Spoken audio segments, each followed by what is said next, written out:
And so with that, what would it take for USC to lose out? I mean, they've got to be one would think they're the front runner, but in this age of a commitment is not really a commitment. When I'm amazed that I'm committed someplace, but I'm taking 5 official visits after I've already committed. I'm like, okay, that makes no sense to me. But Yeah.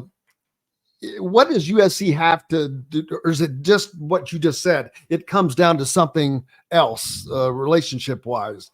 And other than that, what is there that USC could do to lose this?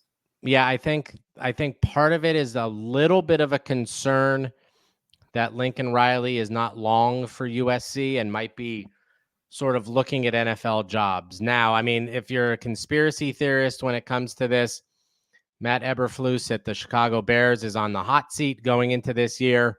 If things don't go as well as planned, and again, we're going deep into the weeds here, but he has a rookie quarterback that played for Lincoln, and they put a ton of receiver help around Caleb Williams this year. If that does not go well, is Lincoln interested in the Chicago Bears job? Is he interested in living in this NIL world of constantly dealing with dollars and uncles looking for a handout and fathers coming in and having insane demands and all of those kinds of things? Or does he want to do X's and O's at the NFL? It has drawn, coaches in college basketball to the pros.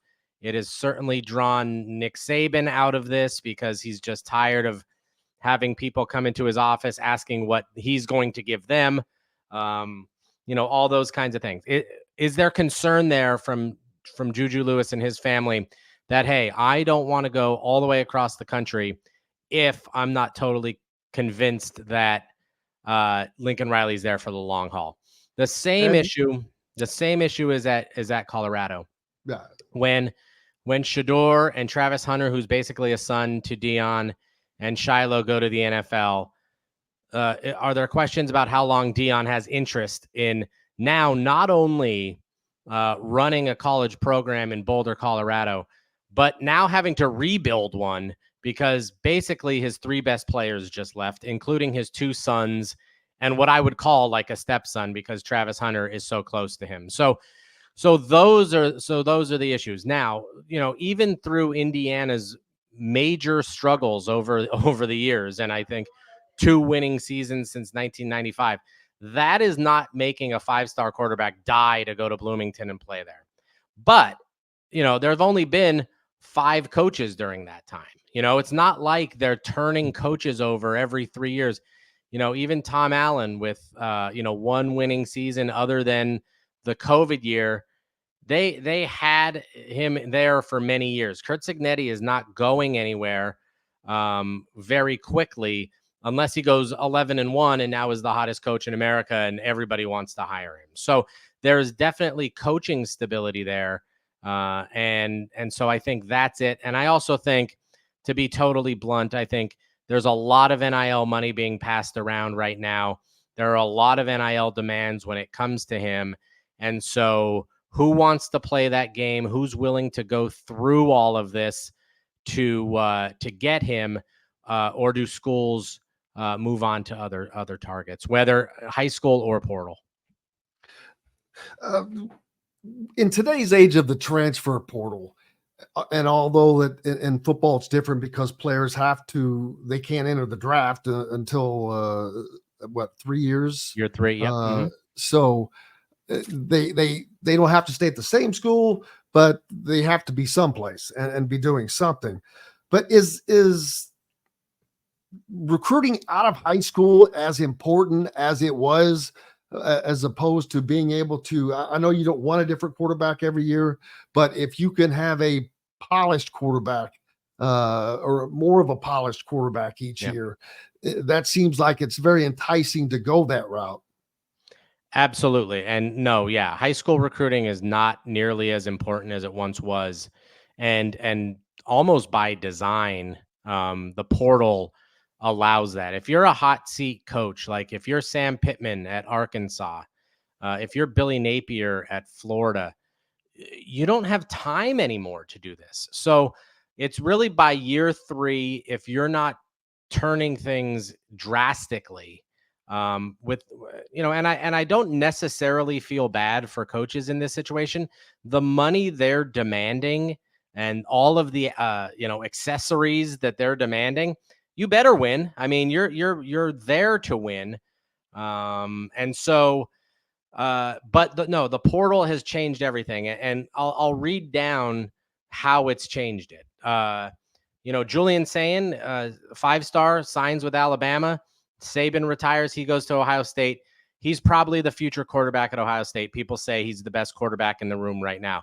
Cam Ward is on his 3rd school. He turned down the NFL to go to Miami. Now, why would you do that? Probably because an NIL package is so big that he could do it and then go into a draft class that is worse next year than the one he would have gone into this year. Dante Moore, a 5-star, transfers from UCLA to Oregon, of which he knew Dylan Gabriel was also transferring to. Oklahoma's starting quarterback last year, who was UCF's starting quarterback 2 years before that, to sit behind him because he knew he needed a year to sit there. Like, Will Howard transfers from Kansas State, will be Ohio State's starting quarterback. Riley Leonard transfers from Duke, will be Notre Dame's starting quarterback. You go down the list. Aiden Childs follows Jonathan Smith to Michigan State, could be one of the best quarterbacks in the Big Ten this year. Malik Murphy was going to sit behind Quinn Ewers and Arch Manning at Texas, goes to Duke and is going to be the starter. So what you no longer need to do is fly around the country to see 15 high school quarterbacks and sit in their high school coach's office and beg them to come. What you can do now is say, look, we want you. You're our number 1 target in high school. But if you don't want to come here, we will go recruit the transfer portal and do that. There have been high school coaches and players who have told me that their plan is to go to a school for 1 year, probably start, get film, and then they know they're going to the portal because that's where the real money is. It's like their second contract in the NFL. It's like their second school in college. So a lot of schools won't put big NIL deals together for a first-year quarterback. But if he plays 1 year, is hot, and now has marketability, he'll go to the portal and do that the following year. So absolutely, the transfer portal has totally changed the way college coaches recruit. There are definitely numbers that, no longer are a lot of guys trying to get to 25 high school guys and then add portal guys. They're trying to get to 15 to 20 and then load up on the portal, especially the guys who are on the hot seat or are feeling like, hey, this high school quarterback or this defensive end or this running back is not living up to the expectations that we had. I don't have time, or I'm not going to give him time to develop here. I just don't have that kind of time. So I'm going to go to the portal and get a guy who had 300 carries last year in the SEC. Adam Gorney, the National Recruiting Director for Rivals and Yahoo. Last thing, I know this is not your focus point, Indiana, but what's if you had to predict a record, even though there's not been a snap and this is all the difference, what would you predict Indiana's record would be this season? Yeah, I'll go through the schedule and do it real quick. I'd say they're 2-1, 3-1, 4-2, 4-3, 4-4, 5-5. I'll give them 7-5. I think it's going to start really well. I think they're going to have a lot of momentum going in to, let's say, late October.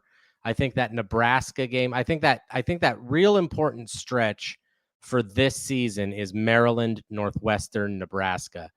If they kind of, go 1-2 there, that's not a great look because the end of the schedule gets very tough. But 7-5 is a very good season. Probably the best, one of the best seasons in the last 20 years at Indiana. So I think, with the roster changes that they've put into place, with the players that they have, with the coaching staff that they have, let's get a winning season here. Let's get to a bowl game and build off that momentum in high school recruiting and the portal. Yeah, I agree. 7-5 is actually what I have been. It's been my my center point. Not that more wins is out of the question with, again, how this schedule is set up. Yeah. I just don't want to sound like a complete lunatic because I'm talking about Indiana football, but there is a path to 6-0 for Indiana. That UCLA game is a linchpin game that it's winnable, especially knowing with all the things that are that UCLA went through. You mentioned Kelly did not leave them a ton. Plus the kind of deer in the headlights look that Deshaun Foster had at Big Ten Media Day made you wonder. I'm like, wow, that's he's never been a head coach or a coordinator. So there could be something to that. Maryland, no Tagovailoa anymore. It's a home game for Indiana, and then Northwestern. There's a possibility of 6-0 for Indiana, which is nuts. I get it, but the path is there, and then that's followed by 2 home games against an improved Nebraska team with Matt Rule, but a true freshman quarterback, and a completely unknown Washington team there. So a great start to that. And ironically, Indiana will be playing both teams that played for the national championship last year. So they got that going for them, which is nice. Yeah. And, but to Indiana's benefit, neither team will be nearly as good. So, absolutely. I mean, Michigan was sort of this unstoppable force last year, just out physicaled everybody at every level, had a first round quarterback, and then Washington was just, Kalen DeBoer, one, is a massive winner, and 2, had a situation that was just absolutely phenomenal last year with Penix and Romadunzi and everything that he had on that team. So all of those players are gone, but still both very formidable teams, but certainly not the level of what we saw last year.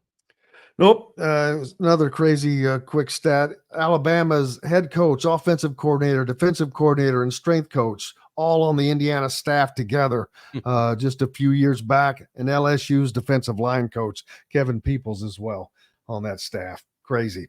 Adam Gorney, appreciate you. Rivals and Yahoo's national recruiting analyst. Appreciate you so much. Make sure you're giving Adam a follow if you're not already. I'm sure that you are, and keeping up with all the content with Rivals.com and TheHoosier.com, a part of the Rivals Network. Adam, we appreciate you, sir. Thanks, Jim. You betcha. Have a good day. We've got lots more coming up here on Indiana Sports Beat Radio, and we'll be back with it right after this. This segment is brought to you by the Fresh Fork in Bloomington.